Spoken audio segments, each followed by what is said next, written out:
আয়ুর্বেদিক বাংলা চ্যানেলে আপনাদেরকে স্বাগতম। আশা করি বন্ধুরা সবাই ভালো আছেন, সুস্থ আছেন। আসলে আমি এসেছি এই যে আমার কলেজ, আপনারা দেখতে পাচ্ছেন এটা আমার আয়ুর্বেদিক কলেজ। বিশাল এরিয়া নিয়ে এই পাশেও রয়েছে, এখানে আবার কনস্ট্রাকশনের কাজ চলছে। এখানে আমরা সবাই পরীক্ষা দিতে আসছি। এই যে আমাদের এক বড় ভাই বা স্যার, উনি আমাদের এখান থেকে বোর্ড স্ট্যান্ড করে স্টুডেন্ট, ওনার সম্পর্কে বলবো। এক বোন আমাকে রিকোয়েস্ট করেছে, আসলে আমি সময়ের অভাবে করতে পারি না। অনিয়মিত রক্তস্রাব এবং দেখা যায় যে রক্তস্রাবের সময় বিষ ব্যথা হয়, তলপেট ব্যথা করে, তারপরে ব্লিডিং ঠিকভাবে ক্লিয়ার হয় না, এরপরে দুর্গন্ধ হয়, তারপরে ইনফেকশন হয়।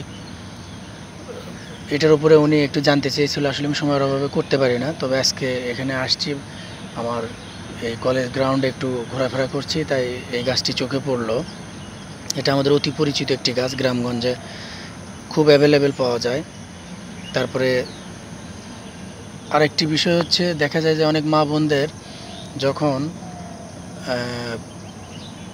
পিরিয়ড হয় ওই সময় ব্লিডিং বন্ধ হয় না, 14 দিন 15 দিন পর্যন্ত চলতে থাকে একটু একটু করে, অর্থাৎ অনিয়মিত যেটাকে আমরা বলি। আবার অনেক মা বোনদের রয়েছে 3 মাস 4 মাস পর পরে আপনার পিরিয়ড হয়। সেক্ষেত্রে যাদের অনিয়মিত, তারা অবশ্যই চেষ্টা করবেন অশোক গাছের পাতা সুন্দর করে ভর্তা বানিয়ে, কাড়া বানিয়ে সেবন করার। 100 গ্রাম পাতা ভালোভাবে বেটে তার সঙ্গে 1 লিটার পানি দিয়ে ধীরে ধীরে জাল করে যখন 250 গ্রাম হবে তখন সেবন করবেন। তাহলে অনিয়মিত রক্তস্রাব যাদের, অর্থাৎ নিয়ম অনুযায়ী হয় না, প্রত্যেক মাসে হয় না, 3 মাস 4 মাস 6 মাস পর পর হয়, তাদের ওটা ঠিক হয়ে যাবে। মোটামুটি 2-2.5 মাস খেলে এটা একদম পার্মানেন্টলি ঠিক হয়ে যাবে। আর যাদের ব্লিডিং সহজে বন্ধ হয় না, দেখা যায় যে যখন রক্তস্রাব হয় নিয়মিত হয় না বা অল্প অল্প হয়, 3 দিন 4 দিন থাকার কথা, সেখানে দেখা যায় 15 দিন 20 দিন থাকে। সেক্ষেত্রে সেই মা বোনদেরকে রিকোয়েস্ট করব, এক বোন রিকোয়েস্ট করেছিল আমাকে ভিডিওতে দেওয়ার জন্য, আমি আজকে আসলে সুযোগ পেলাম। এটা হচ্ছে, কেউ ভাটি গাছ বলে, কেউ ভ্যাট গাছ বলে, এটা অনেক ঔষধি গুণ রয়েছে। আমি মাত্র একটি দেওয়ার চেষ্টা করলাম, আমি পরে বিস্তারিত আপনাদেরকে একসময় এই গাছের উপর ভিডিও বানিয়ে দেবো। এটা অনেক ঔষধি গুণ রয়েছে। এটা অমৃত স্বরূপ একটি গাছ, আয়ুর্বেদিক শাস্ত্র অনুযায়ী অমৃত স্বরূপ। আমি দেখতাম আগের পুরাতন যুগে কবিরাজরা বিভিন্ন কাজে ব্যবহার করত। এটা দিয়ে টনসিল, খুব দ্রুত টনসিল ঠিক হয়ে যায়, বিশেষ করে মহিলাদের, অর্থাৎ ফিমেল জাতীয় রোগগুলোর জন্য এটা ব্যবহার করতে। আমি দেখতাম আমার নানিও এই গাছটি ব্যবহার করতো। আমি তার কাছ থেকে বেশ কিছু জানার চেষ্টা করেছি, শিখেছি। সেটা থেকে একটা আপাতত আপনাদের কাছে শেয়ার করলাম। পরে যখন আমি একটি গাছের উপরে বিস্তারিত দেওয়ার চেষ্টা করব, তখন আমি এটা নিয়ে আপনাদেরকে ভেঙে ভেঙে সব কিছু বলবো।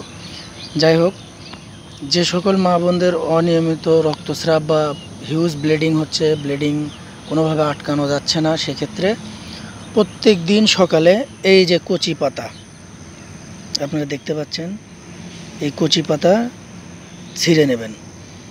3টা, এরকম 3টা পাতা বা 2টা পাতা ছিঁড়ে ভালোভাবে ডলবেন, বা এর সঙ্গে একটু হালকা লবণও দিতে পারেন, সিন্দুক লবণ, ডলে বড়ি বানায় পানি দিয়ে গিলে খাবেন। এভাবে নিয়মিত সকালে 15 থেকে 20 দিন খেয়ে দেখেন। যাদের অনিয়মিত ব্লিডিং হচ্ছে, ব্লিডিংয়ের সময় পার হয়ে যাচ্ছে, দেখবেন যে খুব দ্রুত ঠিক হয়ে যাবে।